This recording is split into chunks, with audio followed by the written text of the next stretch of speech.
Dulu kita asalnya tidak ada, entah kita dari mana.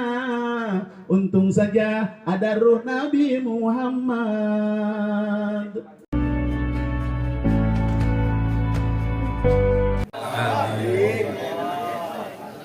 Iman dan amal baik yang pribadi. Kita juga bisa marah.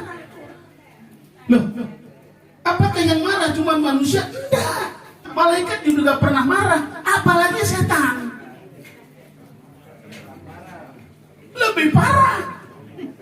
Kenapa? Karena setan diciptakan oleh Allah hanya diberi akal dan diberi nafsu. Kemudian dikelola oleh akal, maka akal yang membuat satu kesimpulan. Marah atau tidak, diambil atau tidak, dibuang atau diangkat dan lain sebagainya, ini akal yang memberikan kesimpulan. Maka dari itu setan walaupun diciptakan akal, diberi akal dan diberi hati, bisa marah. Ketika Allah Subhanahu wa taala menciptakan malaikat diberi akal dan diberi hati, harusnya dia tidak marah karena tidak diberi keinginan atau nafsu. Sifat malaikat adalah taat, tunduk dan patuh kepada apa perintah Allah. Yang kalau Allah diberikan satu tugas, memberikan wahyu, turunnya menurunkan wahyu saja. Wahyu habis selesai, apa tugasnya? Sujud. Taat, Pak. Sampai disuruh menguasai, surga pertama dikuasai olehmu, kuasai 90 tahun, naik kepada 90 tahun, naik lagi sampai kepada tingkatan surga bukan 7, ada tempat 9 yang di dalam surga itu dikuasai oleh azabnya 90 tahun. Jangan dikatakan mati, balas, tapi sebaliknya ahya, mereka itu hidup ruhnya, hidup hatinya, kematian dan dua kehidupan. Tuh. Yang pertama kematian, dua kematian yang pertama adalah kematian dulu. Untung ada rohnya Nabi Muhammad. Roh Nabi Muhammad itulah penyebab adanya kita. Diciptakannya Adam alaihissalam. Ternyata Nabi Muhammad SAW dalam penciptaan oleh Allah Subhanahu wa taala pada umur 4 bulan 10 hari diciptakan roh bergerak kehidupan, hidup, sanggup untuk hidup. Ketika itu sanggup hidup, maka nanti akan dilanjutkan hidupnya di alam dunia. Kehidupan yang pertama. Dia mati, tidak makan apapun di dalamnya kecuali dalam biologi, pelajaran biologi, IPA biologi, hanya makan plasenta. Apa yang dimakan oleh ibunya itu akan berpengaruh kepada janin yang berada di dalamnya. Maka ketika ibunya makan yang haram, Muhammad, jadi karena Rasul Muhammad SAW ya, untuk menuju kepada kehidupan akhirat, mengucapkan asyhadu an la ilaha illallah wa asyhadu anna Muhammadar Rasulullah. Tapi kita lahir dari rahim seorang yang beriman kepada Allah otomatis.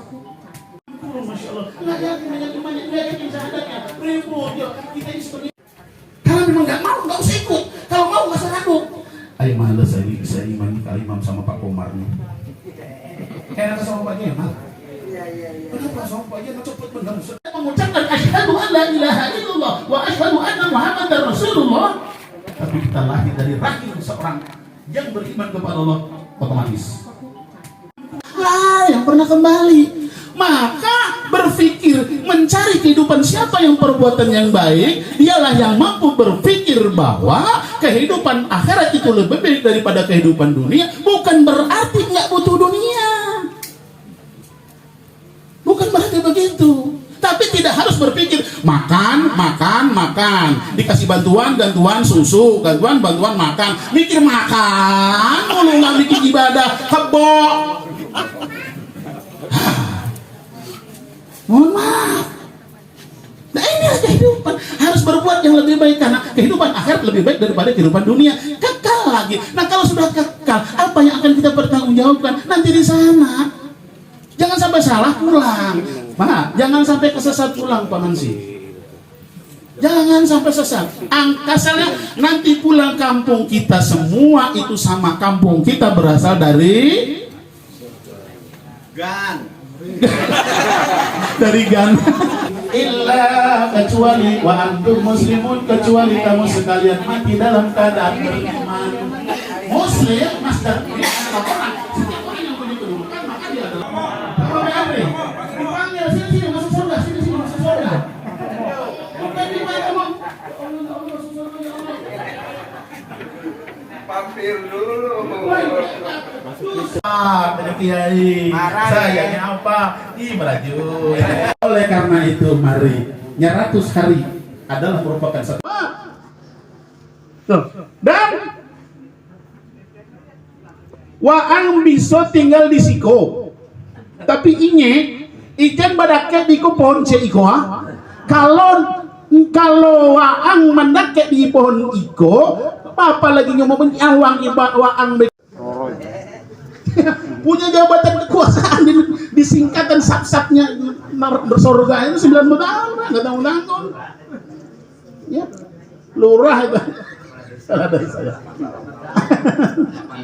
Iya, 90 tahun Pak Ansasi. Tapi ternyata karena sudah menganggap dirinya hebat tuh, congkak, sombong, akhirnya diusir oleh Allah dari dalam surga. Punya permintaan, boleh I am go in this prize, I am to hancurkan semua umat-umat Adam, keturunan Adam. Saya boleh keluar dari dalam surga, tapi saya minta akan aku rusak, akan aku ganggu seluruh anak cucu Adam. Jawaban Allah, silakan kalau yang bisa.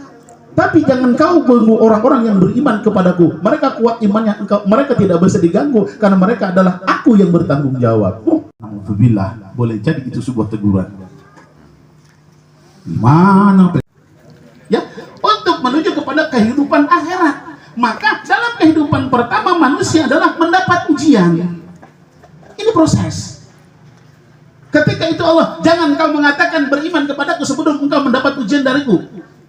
Pertama ujian di situ karena kita beriman kepada Allah Subhanahu wa taala. Walaupun lahirnya kita tidak mengucapkan asyhadu an la ilaha illallah wa asyhadu anna muhammadar rasulullah, tapi kita lahir dari rahim seorang yang beriman kepada Allah, otomatis.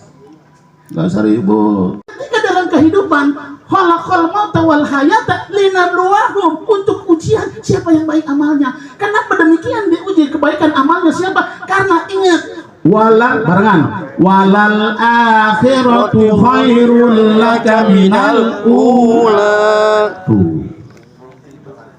Jelas. Walal akhirati di situ ada lam. Lamnya adalah lam taklil. Setiap itu lam dibaca pendek namanya lam taklil. Arti dalam lam taklil itu adalah pasti. Tuh. Akhiratu khairu wa abqa.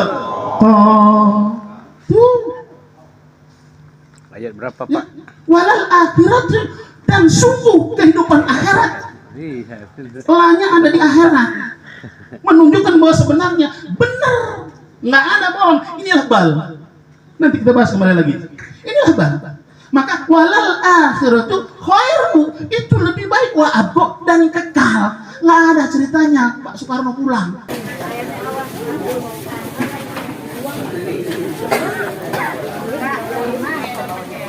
Ayo. Astagfirullah.